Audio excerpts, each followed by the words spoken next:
जम्मू कश्मीर में PDP BJP के बीच टकराव बढ़ने की संभावना। बीजेपी के विरोध के बावजूद मुफ्ती सरकार ने अलगाववादी नेता मसरत आलम को रिहा किया। मुफ्ती सरकार के फैसले पर भड़की बीजेपी। हिना भट्ट ने कहा, कम से कम गठबंधन के सहयोगी को भरोसे में लेते मुख्यमंत्री। मेरे इंफॉर्मेशन तक शायद कैबिनेट को साथ में लेके, अपने डिप्टी चीफ मिनिस्टर को साथ में लेके निर्णय नहीं लिया गया है। अकेले उनका अपना निर्णय लिया गया है, तो बहुत जल्दबाजी है। जम्मू कश्मीर के पूर्व मुख्यमंत्री उमर अब्दुल्ला ने ट्वीट कर कहा, मसरत को गिरफ्तार करने का नहीं है कोई अफसोस। मसरत को गिरफ्तार कर बचाई थी कई जिंदगियां।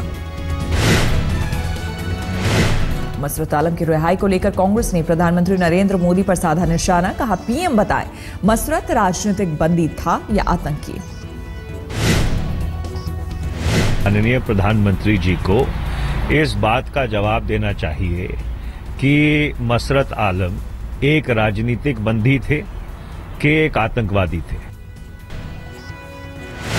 मसरत आलम की रिहाई के विरोध में जम्मू में भारतीय जनता युवा मोर्चा का प्रदर्शन। मुफ्ती सरकार के खिलाफ जमकर नारेबाजी।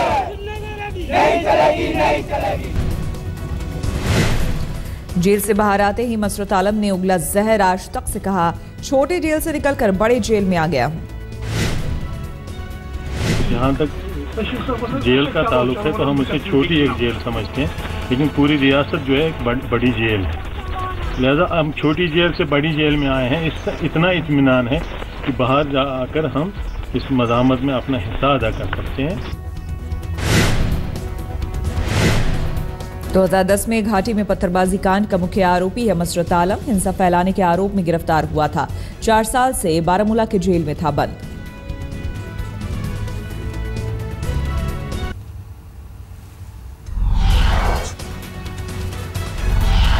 आरएसएस के मुखपत्र ऑर्गेनाइजर में जम्मू कश्मीर के मुख्यमंत्री मुफ्ती मोहम्मद सईद पर हमला। कहा, मुफ्ती से पूछे बीजेपी वो भारतीय हैं या नहीं। ऑर्गेनाइजर में सीबीआई के पूर्व निदेशक जोगिंदर सिंह ने लिखा लेख। मुफ्ती मोहम्मद सईद पर दोहरे मापदंड अपनाने का लगाया आरोप। संघ के मुखपत्र में राज्य में चुनाव को लेकर मुफ्ती के बयान की कड़ी निंदा। मुफ्ती ने शांतिपूर्ण चुनाव के लिए पाकिस्तान और आतंकवादियों का किया था धन्यवाद। ऑर्गेनाइजर में छपे लेख में केंद्र सरकार पर भी निशाना। घाटी में हिंदू और सिखों की खस्ता हाल स्थिति के लिए सरकार की आलोचना। जोगिंदर सिंह ने अपने लेख में जम्मू कश्मीर में 3,70,000 हिंदू और सिखों की दुर्दशा के लिए केंद्र को ठहराया जिम्मेदार। पूछा, निर्णय लेने की कब आएगी इच्छा शक्ति।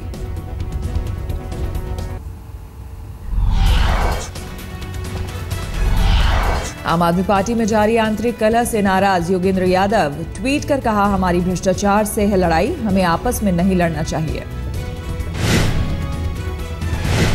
योगेंद्र यादव ने ट्विटर पर लिखा, उतार चढ़ाव जिंदगी का हिस्सा, कृपया इतनी जल्दी आम आदमी पार्टी की विचारधारा को ना त्यागें। यूपी सरकार में मंत्री आजम खान का बुलंदशहर में ऐतिहासिक मांडू आश्रम का लोकार्पण करने से इनकार। घटिया निर्माण कार्य देखकर भड़के। घटिया निर्माण कार्य देखकर आजम ने मौके पर मौजूद इंजीनियर को जमकर हड़काया। डीएम से अधिकारियों के खिलाफ जांच कर रिपोर्ट देने को कहा। हमारी विधायक से ज्यादा उस विभाग की है जिस विभाग ने इसे बनाया है। अभी हमने आपके सामने सीढ़ियों की क्वालिटी देखी, पट्टियां लगा दी गई हैं जो कि नियमता बिल्कुल गलत हैं। पूरे पीसेस होना चाहिए थे पत्थर के।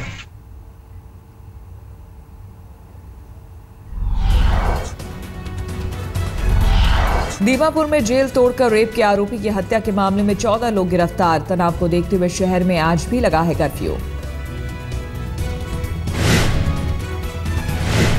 रेप पीड़ित लड़की का आरोप मुंह बंद रखने के लिए आरोपी ने दिए थे 5,000 रुपए। मैंने वो पैसे पुलिस को सौंप दिए।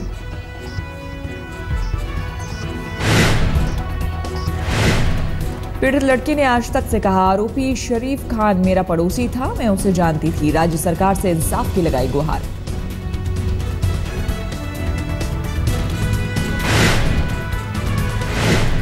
बीती रात यमुना एक्सप्रेसवे पर दिखा रफ्तार का कहर। तेज रफ्तार कार की ट्रक से टक्कर, हादसे में एक की मौत, 9 लोग घायल।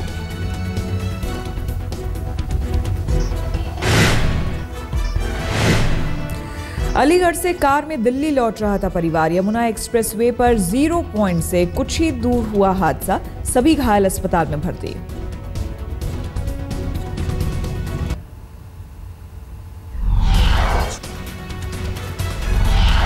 पब में मारपीट के आरोप में अभिनेता आदित्य पंचोली गिरफ्तार। मुंबई में एक पब में बाउंसर के सिर पर मोबाइल फेंक कर मारने का आरोप।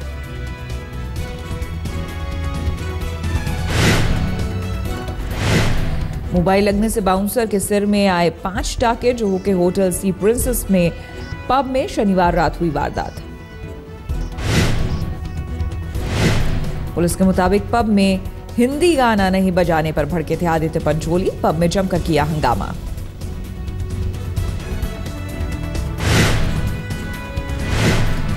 दिल्ली के मादीपुर में एक महिला की उसके घर में लाश मिलने से हड़कंप, सिर पर गंभीर चोट के निशान। पुलिस मामले की जांच में जुटी।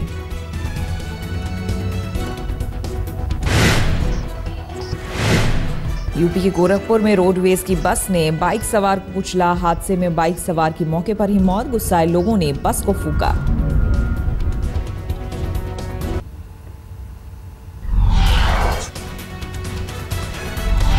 घाटी में भारी बर्फबारी के कारण जम्मू श्रीनगर हाईवे बंद। बनिहाल में जवाहर टनल के पास जमकर बर्फबारी, सैकड़ों यात्री रास्ते में फंसे। आईजी ट्रैफिक के मुताबिक जवाहर टनल के पास करीब 1.5 फीट तक बर्फबारी। कई जगहों पर भूस्खलन की भी खबरें। जम्मू श्रीनगर हाईवे पूरी तरह बंद। हम 5-6 दिनों से यहाँ फंसे हैं, खाना भी नहीं मिलता। खाने का कमरे का 500 किराया है, 1500 बोलते हैं।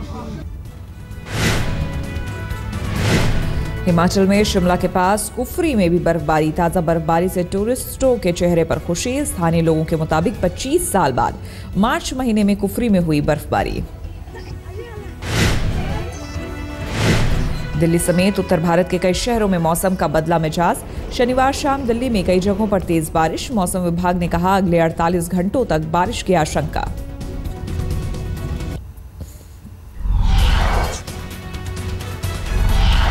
आज दुनिया भर में मनाया जा रहा है अंतर्राष्ट्रीय महिला दिवस। देश के कई शहरों में महिलाओं के सम्मान में कार्यक्रम। दिल्ली और लखनऊ में निकाली गई साइकिल रैली।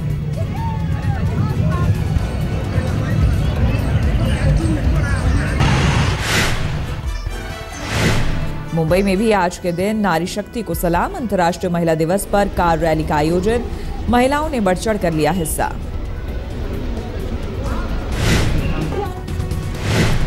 अंतर्राष्ट्रीय महिला दिवस पर चेन्नई में महिलाओं के सम्मान में मैराथन का आयोजन। महिलाओं के साथ बड़ी संख्या में पुरुषों ने भी लिया हिस्सा।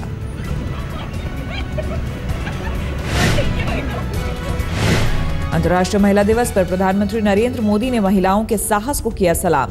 ट्विटर पर लिखा, हमारी सरकार महिलाओं की जिंदगी में सकारात्मक बदलाव लाने के लिए प्रतिबद्ध। राष्ट्रपति प्रणब मुखर्जी ने भी देश की महिलाओं को किया सलाम। ट्वीट कर जनता से की अपील, हम सब मिलकर महिलाओं की बेहतरी के लिए काम करें।